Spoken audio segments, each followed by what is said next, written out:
ভালোবাসা গ্রান্টেড, সম্পর্ক নয়, এটি কমিটেড। টিকে যাওয়া সম্পর্ক আজীবন টিকে যাবে, এই ধারণা ভুল। সম্পর্ক ক্যান টেকে না, অথবা একটি সম্পর্ক সুন্দরতমভাবে দীর্ঘকাল টিকিয়ে রাখা যায় কিভাবে? দুজনের পক্ষ থেকেই একই মাত্রার ভালোবাসা থাকতে হবে। এটি বিনিময় নয়, পারস্পরিক উপহার। গোপনীয়তা এবং মিথ্যা পরিহার করতে হবে, এই দুটি অন্যতম প্রধান কারণ সম্পর্ক ভেঙে যাওয়ার।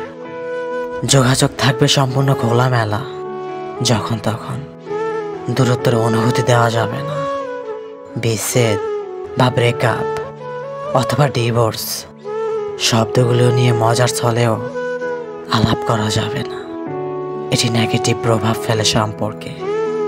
ভুল দেখিয়ে দিতে হবে, ভুলকে বলা যাবে না।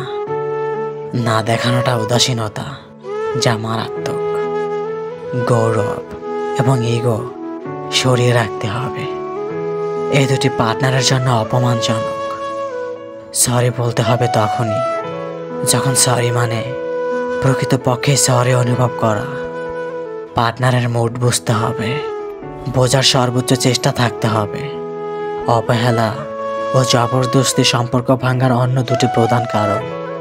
ঝগড়া হবেই, কিন্তু এর রেশ সারাদিন ধরে রেখে দেওয়া যাবে না। আগে ভুল বুঝতে পারা জনই দায়িত্বশীল। সেরা পার্টনার হওয়ার চেষ্টা করা যাবে না, চেষ্টা করতে হবে সঠিক পার্টনার হওয়ার। নিখুঁত বলে কিছু নেই। পারস্পরিক শ্রদ্ধাবোধ ছাড়া সম্পর্ক এক মুহূর্ত টিকবে না। শ্রদ্ধাহীনতা মানেই সম্পর্ক নেই, এটি সম্পর্ক ভাঙার প্রধানতম কারণ। পরস্পরের সহযোগী হতে হবে, সাথী, বন্ধু, আশ্রয়ের বুক। সম্পর্ক ও বাজারের মধ্যে পার্থক্য এখানেই।